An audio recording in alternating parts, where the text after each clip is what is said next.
अच्छा, इसमें कहते हैं कि जब आपके दांत टीथ व्हाइटनिंग की तरफ आप जाते हैं तो वो जो आपके दांत के ऊपर एक लेयर होती है जिसे एनेमल इस कहा जाता है आई गेस, एग्जैक्टली तो वो जब डैमेज हो जाता है तो उसके बाद सेंसिटिविटी के इश्यूज भी हो जाते हैं, ऐसा भी होता है? अच्छा sir, enamel is a hardest layer. Hmm, it's like in stainless steel, उसकी हार्डनेस बहुत ज़्यादा है। एनामल इतना डैमेज नहीं होता। ठीक है। ब्लीचिंग के अंदर ज़्यादा तो जो चीज़ इफेक्ट होती है वो होते हैं आपके गम्स। हुँ, गम्स आर ओके। सॉफ्ट। देखें, गम्स बिल्कुल सॉफ्ट हैं, हुँ, वो हेल्दी हैं। वो इफेक्ट हो गए सर, आपके लिए प्रॉब्लम वहाँ से स्टार्ट होगी। हुँ, और इनेमल की जो क्वालिटी और क्वांटिटी है, वो दांत अगर एक फॉर एग्जांपल 10 से 12 मिलीमीटर का दांत है, 8 से 9 मिलीमीटर का दांत है, तो हर सरफेस के ऊपर इनेमल की क्वांटिटी और क्वालिटी डिफरेंट है।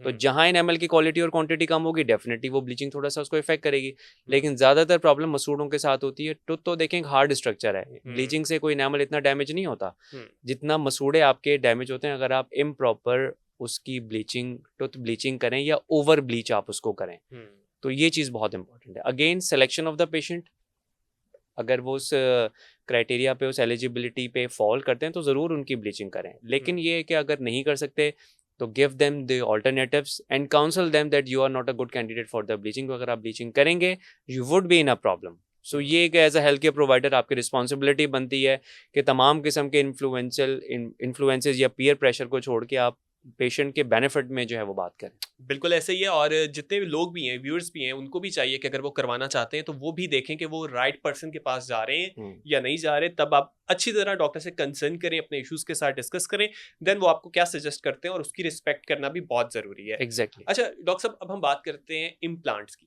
अब ये इम्प्लांट होता क्या है? क्योंकि हम आम तौर पे अगर किसी के पास, डॉक्टर के पास जाते हैं, वो कहते हैं आपको इम्प्लांट करना पड़ेगा। हम्म, आम लोगों को नहीं पता कि ये प्रोसीजर है क्या, हम्म, और इसके ऊपर जो है वो मुख्तलिफ, हमें कुछ लोग कहते हैं कि ये इस कोस्ट में हो जाएगा, कुछ लोग कहते हैं कि ये इस कोस्ट में हो जाएगा, कोई कहता है हम्म, ये टर्की से आया है, कोई कहता है जापान से है, कोरिया से है, मतलब मुख्तलिफ चीज़ें एग्जैक्टली। बताई जाती हैं। तो आप मुझे बताएं कि ये इम्प्लांट, जितने भी लोग हैं उनकी अवेयरनेस के लिए भी, कि आखिर होता क्या है, और इसका प्राइस के हवाले से जो डिफरेंट मार्केट में हमें चीज़ें नज़र आती हैं, उसकी क्या वजह है? अच्छा, आपने बहुत अच्छा सवाल किया है। इम्प्लांट बेसिकली क्या चीज़ है, इसको समझना चाहिए सबसे पहले। हुँ, आपने देखा होगा कि पहले हम 25 साल पहले, 30 साल पहले, like 35 years back, 40 years back, हम रोड साइड एक एक्सीडेंट होता था तो एक बहुत बड़ा जंगला सा, जाला सा हमारे बाजू पे, हमारे हाथ पे बड़ी-बड़ी रॉडें जो है हुँ, वो हड्डी के अंदर लगाई जाती थी। हुँ, हड्डी के अंदर लगाई जाती थी, गोश्त के अंदर नहीं, हुँ। ठीक है? वो रॉडें बेसिकली क्या हैं?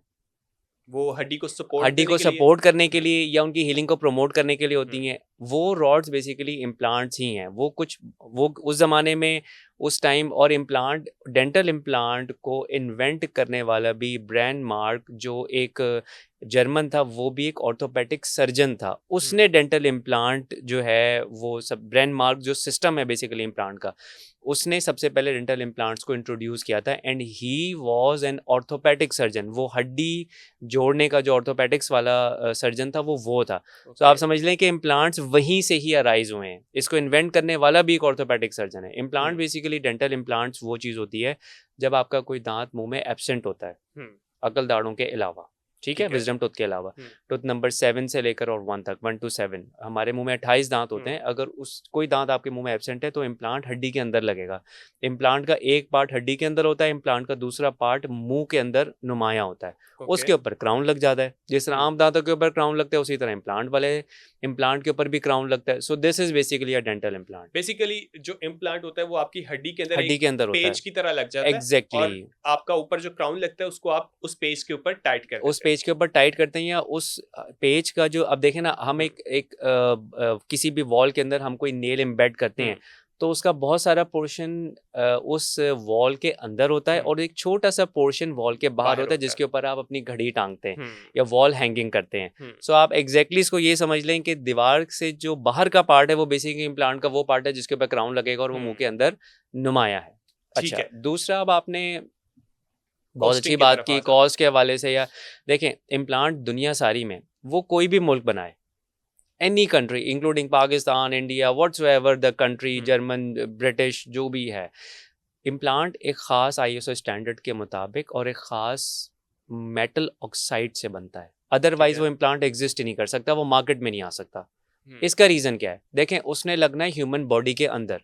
हुँ, Any implant, any country should be compatible, should be tested, and should be biocompatible, should be compatible with the human body. हुँ, जो भी इम्प्लांट की कंपनी है वो ये काम कर ही नहीं सकते कि हमने एक इम्प्लांट जो है डेंटल इम्प्लांट या दूसरे भी इम्प्लांट्स हैं वो हमने ह्यूमन बॉडी में रिसीव करवाना है, वो उसके स्टैंडर्ड को 100% मेंटेन करेंगे, अदरवाइज रिजेक्शन आ जाएगी, प्रॉब्लम स्टार्ट हो जाएगी। डिफरेंट सर्टिफिकेशंस हैं, हर चीज़ है, वो उस पूरे क्राइटेरिया को फॉलो करेंगे। तो यहाँ ये बात खत्म हो गई है, ठीक है, कि जब तक वो स्टैंडर्ड क्राइटेरिया फॉलो नहीं होगा ह्यूमन बॉडी उसको रिसीव नहीं कर सकती।